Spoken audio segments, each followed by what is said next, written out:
दिनांक 26/5/2026 रोजी रात्री 11 वाजेच्या सुमारास मोरंडी मोहल्ला येथील मुजम्मिल व गफार कुरेशी यांच्या वाड्यात गोवंशीय जनावरे निर्दयीपणे वाड्यात कोंबून विनापरवाना कत्तलीकरिता डांबून ठेवले आहे अशी खात्रीशीर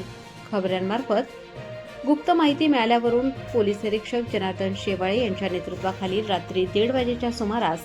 कदीम जालना पोलीस ठाण्याच्या पोलीस पथकांनी 2 पंचांसोबत मोरंडी मोहल्ला जुना जालना या ठिकाणी जाऊन छापा टाकला असता तेथे 7 घोरे व 11 बैल असे एकूण 20 जनावरे मिळून आले आहेत। यावरून शेख जुबेर शेख फिरोज राहणार मोरंडी मोहल्ला जुना जालना व गॅसुद्दीन कमरुद्दीन कुरेशी राहणार मोरंडी मोहल्ला जुना जालना या दोघांविरुद्ध कदीम जालना पोलीस स्टेशन येथे गुन्हा दाखल करण्यात आला आहे।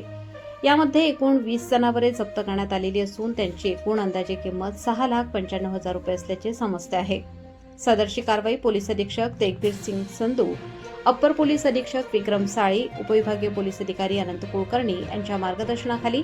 कदीम जालना पोलीस स्टेशनचे पोलीस निरीक्षक जे बी शेवाळे, सहाय्यक पोलीस निरीक्षक अविनाश गडाख, जिल्हा नियंत्रण कक्ष Jalna, police head constable Sada Rathod, police head constable Urphate, police Naik Baba Gaikwad, police Naik Sadashiv Mutkule व अन्य कदीम जालना पोलीस ठाणे यांनी केले आहे। प्रबंधभूमी महाराष्ट्र न्यूजसाठी प्रतिनिधी सुनील भारती, जालना।